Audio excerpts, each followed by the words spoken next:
Hi guys, sorry I'm late. I didn't know where I was supposed to be. Hi, it's fine. It's perfectly If you want to pull up that chair and you can Yeah. there. Oh my god, I'm so warm from walking around the entire school. I went up there and I went to go find you. It must have been after I left.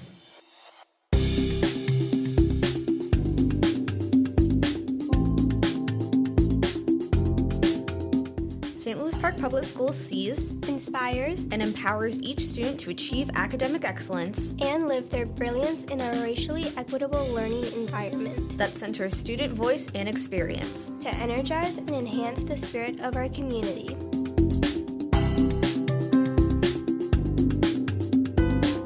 Welcome to the St. Louis Park Echoes Mission Series podcast. Each week in this limited series, we explore one aspect of the St. Louis Park Public Schools mission statement.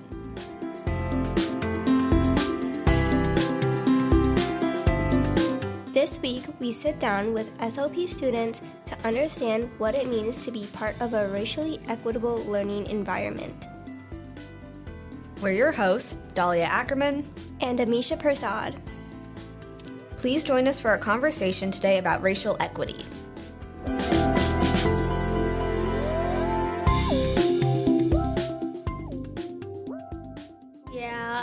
My name is Sara Darwish. I'm a junior in high school, 11th grade. I like a few things. I like to watch K-dramas, I like to watch animes, and I love going outside. I love cats, and I like watching movies. Yeah. I'm Lee Cadigan. I'm a senior. And yeah, I co-teach TOK. Okay, I'm Amisha Prasad. I'm also a junior, and I'm an Echo, and this is kind of what this podcast is for. I'm Dahlia Ackerman. I'm also an Echo. I'm a sophomore. Ooh, that's fun. And yeah, we're working together on our mission series about racial equity in the school. And so we're doing a podcast episode to talk about it. Yeah, so let's get started. The first question we have for you is, in what ways do you see Park making efforts to create or enhance racial equity? I see a lot, and I see a lot specifically in the libraries. Whenever there's a month for specific races, there's always the stand about books. If there's Asian, I forgot what it was called. It was a specific month for Asians. Yeah, AAPI month. Yeah, there's a book for them.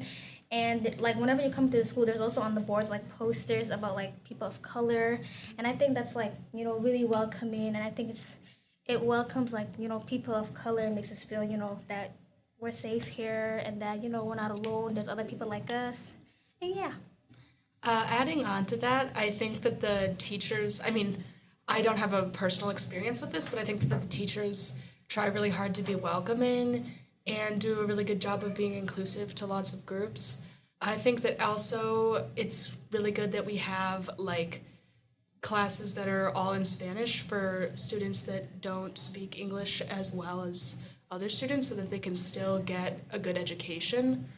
But I would say the administration and stuff doesn't really do as much as I would like them to do to kind of create racial equity. It's mostly the teachers doing the heavy lifting to create equity within the school community and within their classrooms, whereas admin sometimes will even go against what students would be doing to try to create spaces to talk about race or spaces where we can create more racial equity. A lot of the actions that SOAR tries to do, the admin shuts down because they think they're too inflammatory.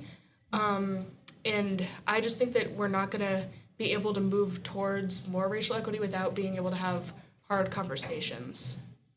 Yeah, and I think it's especially important that not only one group of person is having those conversations, but the school itself as a whole. Mm-hmm.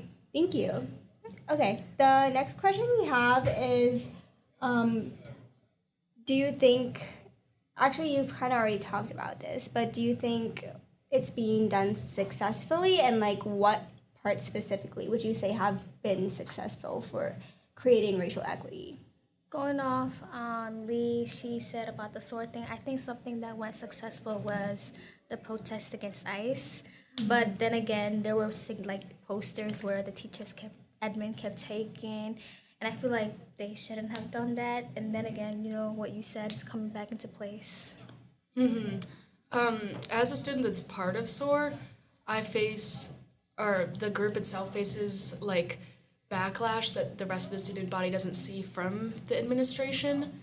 Like a lot of the time, like the protest, we were able to do that successfully, but the administration was really not for it at all. And we had to give them like an ultimatum, like either we do this without you guys' okay, or you guys like help us a little bit with it. And obviously because they do want the students to be safe, they ended up helping us with it. But like other stuff like the vigil that we wanted to hold for the victims of ICE, like they completely shot that down. They didn't want us to do that at all because they thought that we as students wouldn't be able to properly hold space and have a conversation about grief and race. But I think that just isn't true because we also held the Day of Racial Healing, and that went really, really well with students as facilitators. Do you want to talk a little bit more about what exactly it was? Like the vigil? Like the Day of Healing. Oh, yeah. I wasn't actually there, but I was trained to be a facilitator, and I heard about it from my friends. So basically, it's for all people in the community, like students come, parents come, just adults who are part of the St. Louis Park community come. And it was hosted in the Westwood Hills Nature Center kind of hosting area. And there's like a bunch of different little tables with people will just come and sit down, and there'll be a facilitator who's a student. And basically, there'll be some prompts, but it's just like talking about race and your experience of like racism, or like just like making connections between like white people, like people like me who haven't experienced racism and might be ignorant to some aspects of it, and even people who might like unknowingly be like not promoting, but like being part of reinforcing racism just because that is how they were raised. Like it does a good job of breaking down those barriers between different groups of people. And like I was talking about earlier, it makes for some hard conversations that are necessary to like build understanding between races and build racial equity, but it also is just like a source of community for people of all different race groups. Just like another question is that if, for instance, like in the perfect kind of world, what exactly do you think a racially equitable school would look like in like the best way it can be? So I think that, I mean, obviously it's in a perfect world as the example, but the history of like disenfranchisement, redlining, slavery that has happened even here in the North has made it really difficult to achieve even like the type of equality that we have right now. Like St. Louis Park wasn't historically as extreme with redlining laws as other communities like Edina or like Golden Valley and stuff, but we still definitely did have redlining. And of course, like during the 20th century, the community was still racist. So it's difficult because all these opportunities that were given disproportionately to white people creates like an imbalance in income, and that can move towards creating an imbalance in education, even if we're all going to the same school. Because like, for example, people of color who aren't as well off as like white people because of that history of redlining, or maybe because they immigrated here recently, like they might not choose to do, their children might not choose to do like AP classes or IB classes because either they don't feel confident enough with the language, or maybe they're like don't want to have their family shoulder that cost, because the tests do cost a fair amount of money. And although the school and like AP, College Board, and everything like that does offer scholarships, it's not enough to cover all the people who might need a scholarship. And that also kind of goes towards another point. This obviously would be really difficult to pull off, but I like that we have like classes that are all in Spanish, but I do think that should be an option in other languages, or maybe have classes that are like partially in one language, partially in another, to help groups of students who don't speak English as well, like actually be able to take high-level courses, because the education gap isn't something that just manifests randomly. Like there are actually legitimate reasons for it that the school would address. It just is difficult. and it would cost a lot. And the school, I feel like admin doesn't really want to spend their money on that because it's this big, difficult endeavor that would take probably decades to even begin to close. Yeah, well, I agree with whatever you said completely, 100%. And I like to also like mention the fact like you know how days like religious holidays, there's certain days where there's some days are closed, but I feel like every religion, you know, we all like have a celebration, and I feel like some days for some religions they're closed, and the other religion their school isn't closed, it's still in session, and I feel like that's a little unequal. And I feel like all religions, like if they have their special like days like Eid, Christmas, Easter, I feel like schools should completely like be closed. And yeah, I don't really see anything else besides that for me personally though. Yeah, I don't really experience that, but like this school year, recently, like I think it was just this school year that they added like certain Jewish holidays onto the Yeah. list of days off, and that's just like so crazy to me that it took them that long to do that, because St. Louis Park has historically had a really large Jewish community, and like it's just crazy that like this percentage of the school has always been made up of Jewish people, and they just were getting screwed over, just like a lot of the Muslim population, and other religious populations. Like I would love to see. I mean, this would make the school year more difficult because days would be. It would probably be stretched a little bit longer with more days off, but like we could like allocate different days that we have off to other stuff. Yeah, and it wasn't too long ago that they had just like given days off or like acknowledged like Muslim holidays. Like before, like you guys wouldn't have like the holidays that you get off. Yeah. And it would just be like a normal school day where you would have to miss that. I remember it was being like such a big thing. I don't think it was this year. I think it was a couple years ago yeah, it maybe was that a they while started. ago. But I remember being so thankful. I was like, I don't have to catch up for missing school Yeah. for going for like Yom Kippur services or like just being home because I can't use technology and it's a fasting day and it's like all these different things. So I can't actually do schoolwork during that day. So I couldn't go to school even if I wanted to. So the fact that I don't have to like catch up now and I can just like be at home, be participating in my community and stuff without having to worry about it is real nice. It is. What I was gonna ask, what does the prayer space look like? Because I know it. Last time I saw it was down in the like little side room. Yeah, we recently moved because I feel like there's like a larger Muslim population right now in school. We moved to the old health classroom, and I feel like the room, it's not the worst, but it could be better. We could get more prayer mats, and the room could be in better condition. The room does not smell good at all. Yeah. Besides that, it's really, it's decent. It's not too tacky. We get to pray in there. After all we're doing is praying in there. But maybe more prayer mats would be fine. Maybe some air conditioner in there. Yeah. But yeah, besides that, it's not too bad, and I appreciate what we have. Do you remember when exactly they like added that space and like how has that made it easier for you?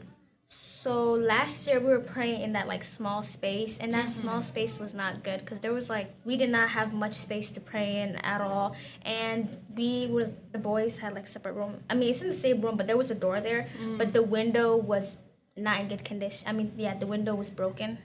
Ooh. Yeah, which was because when we're praying in our religion, boys and girls can't pray together, and they cannot look at each other and see each other.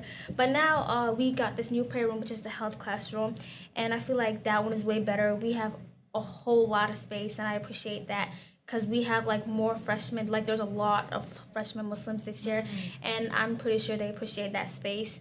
And we have like a curtain right now that separates like boys and girls, and I really appreciate that. Yeah.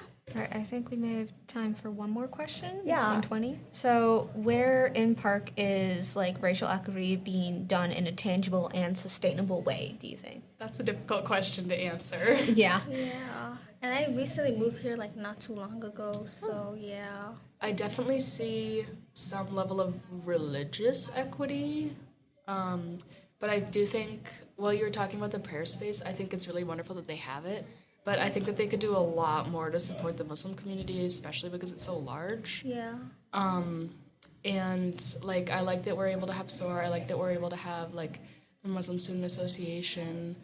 I think that the whole situation with the school refusing to take a stance on the ICE occupation was, at least to me, because I wasn't affected by the occupation, so obviously it's not something that actually affects my life, but I still care about it. Because I don't want to see like all these people, my neighbors, my like fellow students, be just snatched up off the street for no reason by like glorified Nazis. But like the school refused to take a stance on it really. Like they did make some action towards, like they offered online school, they had like changed the bus routes a little bit, like stuff like that. But they didn't make any statement like as a lot of the other schools in the area did about like being against ICE and wanting to protect the students. And they also didn't really let students know that much of the changes. Like I only know the thing about the bus route. Obviously students who were affected by the bus route change would know, but I only know that because I was in a conversation with the superintendent and we were like pressing her for details about what the school actually had did. And like the reason that a lot of them gave for being so secretive about what they're doing is they didn't want like ICE or the government to be able to see like what they were doing. I do think that there's a difference between letting everybody in the entire public know what you're doing and like letting the student body know, because we're actually directly affected by it. And that's like one of my main criticisms for the administration as a large, even past racial equity. They're not transparent enough, and they like to talk big about like, oh, we promote racial equity, St. Louis Park is diverse, and we need to do all this and this and this, but so much of it is the teachers and the student body that are trying to move towards equity, and they are just completely secretive with anything they do actually do. And often like there's also, I feel like, an unfair allocation of funds. Like so much of the sports teams get a lot of money, but like SOAR like has a fair amount. The Muslim Student Association, I don't know if you guys get any money at all. No, we were actually trying to have like a performance in May for like a culture dance, but it might be canceled now because like not enough money. And the woman who's like setting it up, Miss Faluma, is like trying to ask parents to raise some money, and I think she's also trying to ask Mr. Mahaffey. I'm not 200% on that though. Yeah, that's like, it's difficult, and they even threatened to pull some of SOAR's funding if we kept like speaking out about issues within the community. yeah, it's crazy. So it's like, yeah, like they act like they care a lot about equity, and obviously the teachers are doing a lot, and so is the student body to like create racial equity and have conversations and stuff like that. But it's an issue. It's an ongoing issue. Yeah. Okay. I think that's time. Thank you so much, Thank guys. you so much for coming in. Yeah, of course. Right. Thank you for joining us. We'd like to thank our guests, Sahara Darwish and Lee Cadigan. Also, we'd like to thank WeVideo for providing the music. Until next time, we'll see you later.